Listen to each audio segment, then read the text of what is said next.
Setal Touba AST daal di delloo buum sa boy boy wa comme ni nga ko baaxoo defee depuis 2015 ak léegi di 8e édition Marmite Kër togg ndog jox ko ñi nga xamante ni heure doog daf leen di fekk si yoon wi membre yi bokk si biir association et toute la population de Xayra ñoom ñëpp ñoo génn jàpp si bis bi ngir mu mën a mucc ayib. weeru koor nekk weeru def lu baax ak weeru promotion te lépp loo si def su lu baax suñu borom da koy ful moo war nag membre yi bokk si bile association ànd ko ak mboolem waa koñ bi ñoo boole seen fukk ak seen ñaar fukk ba daa taxawal bis bii di journée sociale bu am solo. lépp loo xamante ni képp ku wóor daf ko yitewoo waa association ànd setal Touba du ko bàyyi mu des ginnaaw si bile bis li ko daree ci tendrement ba si sax ay café Touba ay mburu ba si bisaap lépp mooy mat ngir rek mën a jox nit ñi ñu dog ko su waxtu jotee avant 19h fekk na nag pour daal di yambu association ànd setal Touba nag liñ njëkk a def mooy jël ay xéewal yóbbu ko si yenn daara alxuraan yi nekk si koñ bi comme ni nga ko baaxoo defee ay at ci ginnaaw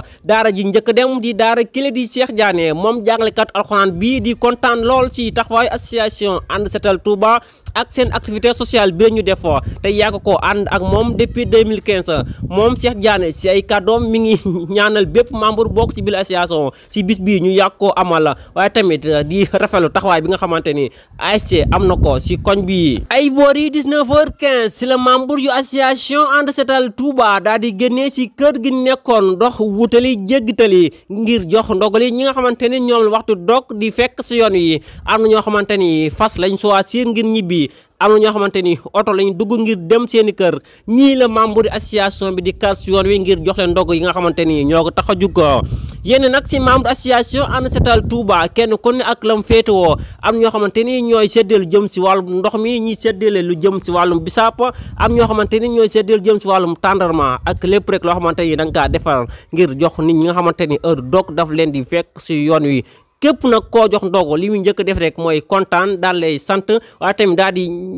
ñaanal bépp membre bokk association bi ngir activité bii ñu yàgg goo amal la. AST di association ànd setal Touba yàgg amal nag activité sociale rawatina lii lee di Marmite Kër di togg ndogu jox ko ñi woor ak lu si mel ni màggalu Touba nga xamante ni association day amal ay berne ngir jox ko taalibe Serigne Touba yi nga xamante ni ñoo ñëw si màggal gi ak bépp événement booy ak xamante ni day am si yoon wi murit rawatina fii si Touba mu nekkoon seen naataango Mame Fallou Dieng.